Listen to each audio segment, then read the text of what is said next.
Bismillah, alhamdulillah, wa salatu wa salamu ala rasulillah, wa ala alihi wa sahbihi ajma'in. So, mashallah, it's really awesome to get to talk to the brothers and have a nice exclusive little sitting with just the guys, and allows me to kind of keep it a little more informal. For those of you who showed up in the earlier session, you see that I want to kind of just kind of let it all out, just say what needs to be said. And then you see a couple of uncles start to freak out, then you pull back a little bit, then you say something, then you retract. So just by nature, I enjoy just kind of talking to the guys and keeping it very loose and just saying what needs to be said. So this type of setting is really great for that. It's awesome for that. I was thinking about what to talk to the guys about. I asked a couple of my friends, I texted a couple of people that I know. MashaAllah, they're also good brothers, good speakers. I kind of texted them, asked them what they thought I should talk about. And it's actually a topic I've talked about a lot in my own community with the youth and the brothers in my own community, and I thought that would be good today. It seems like a really played out topic. It seems like something that gets talked about a lot, but, and I should say this at the same time, because a lot of these talks make it almost sound like friends are bad, be a loner. Like, it's not some psychotic commercial, be a loner, right? So it's not, no, that's not it. We're human beings. We're social creatures. It's human need to want friends. If you don't have friends, there's something wrong with you. If you don't feel the need for friends, there's something wrong with you. It's human need to want friends. You know what the Prophet said? And this is really beautiful.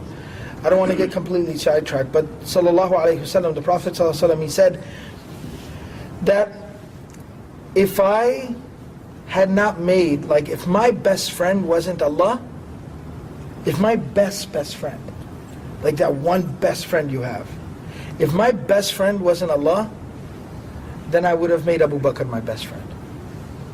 Meaning this slot's already been filled.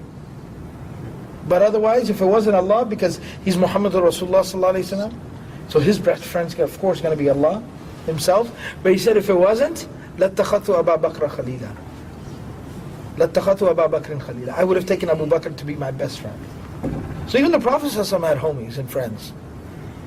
So it's natural to want friends. And friends can be an amazing thing and can be an amazing influence on a person and can be there for you in difficult times and help you be a better person. But I'm just talking about the effect and the influence a friend can have on a person. That it can go that far. It really can go that far. So choosing the right friends is extremely important. And one issue that comes up in the topic of friendships and the people that you hang out with and you associate with is, and this is something we rationalize. And a lot of times we're very intelligent, we're very, especially the guys that are more intelligent, the guys that are more mature, the guys that have good, strong personalities are usually the ones that end up falling into this trap more than the others. And that is the more outgoing, the more confident, the stronger of a personality you have, you start to convince yourself that you're above the influence. You're above the influence. Like I can hang out with some guys and not just get caught up in their mess.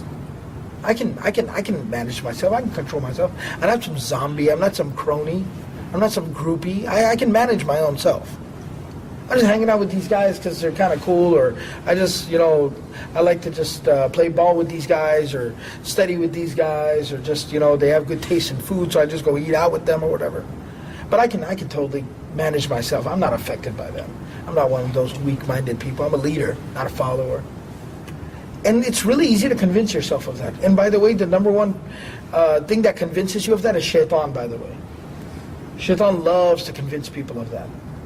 Because at the end of the day, shaitan knows that no matter how confident and strong your personality is, he's more confident and has a stronger personality than even you do.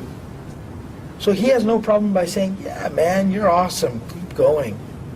Because he knows at the end of the day, he'll be able to get in your head. So he wants to push you out there into treacherous territory, treacherous terrain, like unstable footing. He pushes you out there and then just pulls out the rug from right under you and bam, you're gone. And the Prophet gives us a beautiful example about how you can think you're above that influence, you're above that pressure, And you can just hang out with somebody without being affected by them, no matter what it is. Like a lot of you guys, anybody here in college already? A lot of you guys. Okay, some of you guys. You know, especially, by the way, the further you get in life, the older you get, the bigger this becomes a problem.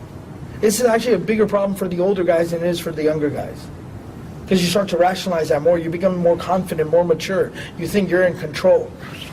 Right? So with the younger guys, there's some guys, you know, some guys at your school or whatever, the cool guys. So you like to hang out with them or play ball with them or shoot hoops with them, whatever it is. And then they're having a little hangout afterwards. They're hanging out at somebody's house and there's going to be girls there and everything like that. So you figure, I'm going to go there. I just play ball with these guys, so I'll be there. But I won't get caught up in any of that nonsense. No. I'm above that. I'm too good for that. I'm strong. I can manage myself. No, you can't. When you get into college, and it starts to change. Now the guys are going out to a club. They're going out to a bar. They're going out to some concert or something. Some band is playing in town. There's a party at a frat house. Something of that nature. And once again, these are just the guys, you know, you study with, you kind of hang out with, guys who live in your dormitory. So you feel like, you know, I'm just kind of going with them so they don't think I'm weird or anything like that. I'm just going to see what's going on, but I won't get affected by any of that. Don't think yourself above that. And it gets worse as you get older. Once you graduate from college, you get a really nice job, professional job. Now all of a sudden, you know what everybody does after work? They go for drinks. And so, but I work with these people. You know, I get left behind to talk about work. I had a good friend call me at night. He's crying on the other side of the phone. Really, really close personal friend. He's crying on the other side of the phone. What happened? And he doesn't want to tell me, but he calls me because he needs to talk. But he won't tell me what's going on. Finally tells me he got drunk. And this was somebody that I looked up to. I used to admire his strength and his conviction. I was like, what happened? How could that happen? And he's like, because they would all go out for drinks afterwards, after work. Trying to make it out there in a cutthroat field, extremely competitive. And he said, I never used to go, and they would talk about work over drinks. So I was like, I gotta go. I gotta stay in the loop. I gotta be in on what's going on at work. So went 2 days, 3 days, a couple of weeks. Eventually the pressure cracked me. I tried something. And then just snowballed from there. Now he's getting drunk like crazy. He doesn't know what to do anymore. Now he's like drowning in the evil, the sin.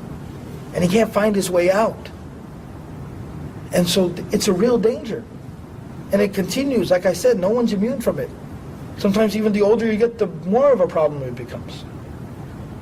So the Prophet ﷺ, he gives a beautiful example. He said having a good friend is like, it's like having a friend who's a perfumer. A perfumer. You know, today we buy colognes and perfumes at the department store, but even then, when you're walking through the department store and you pass through the perfume section, doesn't it smell like really nice? Or it can smell like really rancid as well, depending on the cologne they're trying to push on you, right? So, but like a classical, like very in the traditional sense of perfumer, you have to see what that's like. It's amazing stuff. I actually got to know this one family for hundreds of years. For hundreds of years, for the last like 500-600 years. Their family business, what their family does is they make perfumes. They used to supply, like his great-grandfathers and stuff, they used to supply perfumes to kings. So they were like the royal perfumers, like the Mughal kings and stuff. They used to supply perfume to them.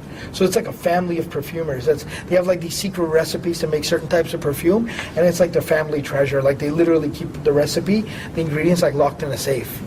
Right? So it was pretty cool getting to know them. I was a really regular customer, so I used to hang out and they would tell me these little cool things about their history and stuff. And I literally experienced it. So they had like this back room where they used to cook up like the ingredients and mix all the different stuff together. And just being in that room was amazing. You would literally just be in that room for like 10 minutes, and when you walked out, If you ran into somebody, they would just be like, wow, you smell good. You smell like a Bath and Body Works. No, you don't smell like a woman. But, so they would be like, wow, you smell amazing. And you were just standing in there for 10 minutes. You didn't even put anything on you. It's because it's all the raw materials and they're mixing it up and everything. The air is thick, literally. Like you can taste it in the air. Because they're using all these raw ingredients and cooking that stuff up. So the Prophet said having a good friend's like that. Meaning even if you didn't put it on you, you'll still just smell good just by being around him. His being a good person will rub off on you. The way he respectfully talks to people will rub off on you. His habit of saying salam to people will rub off on you. Next time, after 2-3 times, whenever you run into like some other people, and you're that dude that just kind of goes like, this mean mugs people, right? And he's like, Assalamu alaikum, Assalamu alaikum, Assalamu alaikum. He said, goes around saying salam to everybody. Assalamu alaikum, brother, how's it going? He sees an uncle, he says, Assalamu alaikum, uncle, how are you doing? He's got that really respectful tone to him. He says salam. 2, 3, 4, 5 times later, you know what's going to rub off on you? Next time you run into some people, and like you're going to catch yourself saying, Assalamu alaikum, Assalamu alaikum. It rubs off on you. So you're not regular about prayer, and you guys are watching the Bears game, right? And he says, you gotta pray. Or maybe he doesn't even bother you at first. He just kind of gets up, goes quietly, makes his wudu. You see him in the corner off there praying while everybody's still sitting around watching the game. And then next Sunday, he's praying again in the corner. The third Sunday, when you see him get up to go, you're going to be like, oh, where are you going? He's like, I'm just going to go pray real quick. Yeah. It just rubbed off on you. That's all it takes. And obviously, like we talked about, but the bad friend works the same way. The Prophet said the bad friend's like a blacksmith. A blacksmith. Again, I realize, and myself included, I grew up in the burbs. Right? So I ain't never seen a real blacksmith. I've been in the third world. I've been overseas, so that's where I saw a blacksmith. Otherwise, I wouldn't have seen no blacksmith in the suburb of Dallas either. But most of you, I probably haven't seen a real blacksmith. But it's a nasty scene. It's a nasty scene. Once again, you can't even breathe in there. They just get used to breathing in there. But I literally was at one of these places, and when you walk out of there, when you like spit, it's all black. You blow your nose and it's like black that comes out from there. And it's not like I worked or something. I was standing in there for about 15 minutes. But you walk out from there and you're like blowing your nose and black. It's like all dirty inside. It has such an effect on you for just being there for 10 minutes, just standing in the room. And that's what a bad friend's like. It rubs off on you. It completely rubs off on you. Right? I mean, most people who've tried a cigarette, how did it happen? You didn't wake up one morning and say, nicotine. I'm going to have nicotine for breakfast. Nobody wakes up in the morning just saying that one day. You're with somebody and they go, and you watch them do it and you're like, nah. And then the second day, it's like after school, it's like, nah. I still remember there was a canal behind our school. Yeah. And all the guys would go there and they would smoke their cigarettes that they stole from their parents. All right? And that's how it happens. That's how everybody's tried whatever they've ever tried. It's from somebody else. Just being around them. So that's how things work. So nobody's above the influence, so to speak. Everybody's susceptible. We're human. It's how we function. You go outside, you feel cold. It doesn't take a rocket scientist to figure out why. It affects you. You feel it. So that's exactly it. And that's something really important that needs to be understood. That we're not above the influence. We're impacted. We're affected by it. So understanding, first of all, it's human need to want friends. Number two, that friends have an influence. And the people, I keep saying friends, it doesn't even take friends. People you hang out with, people that you're around. So human beings need to be around other people, other human beings. But here's the problem, the people that you're around will have an impact and an influence on you. More so than you give credit, more so than you realize, or you're willing to accept. And that could be good or bad. And it could be so bad, where it could go to the point of literally such severe regret and remorse, like I explained on the Day of Judgment. So now we come to something practical. Practical thing is, recently we had a couple of programs where we, in Dallas, in our local community, we talked about a lot of important things from hijab to, gender relations and things like that. So a very common question that comes up a lot of times, especially in the area of gender relations, how do I manage it? How do you deal with it? It's all around us. Like especially this type of evil, this type of problem of like guys and girls and the whole business. Like that's one of the most difficult problems to avoid for younger people today. And the recommendation I always give, number one recommendation, is by finding like-minded company. Because you know what, the circle that you have, the friends that you have, the people that you keep company with, you know what they essentially are? They insulate you. Like, what's the only way to not die by being out there in the cold right now? Is by being warm. By being layered. Having something on, a coat, a scarf, a cap, to have a hood, to have something on that insulates you from the cold, that protects you from the cold. That's the only way you'll survive out there. So the only thing that helps us survive in society and in culture and everything that's going on all around us is an insulation. And what insulates us, socially speaking, is the friends that you have. So when you find friends, I'll tell you, I know you guys are brothers, so I want to show you the flip side of this as well. One of my younger cousins, sister, she, wanted to wear hijab in high school, but was struggling with it. Didn't have a lot. It wasn't like, it wasn't like these parts of Chicago where you have, I think there's probably more of you people than there are like other people in your schools a lot of times, right? So, but it wasn't like that. It was very few Muslim students at the school. And there wasn't even an Islamic high school or anything like that. There were no other alternatives, no other options. She wanted to wear hijab, but she felt the pressure of just being singled out like that. So how do I survive? How do I do it? So I asked her, I said that, are there any other Muslim girls at your school? She said, yeah, there's a couple others. I said, well, get to know them, talk to them.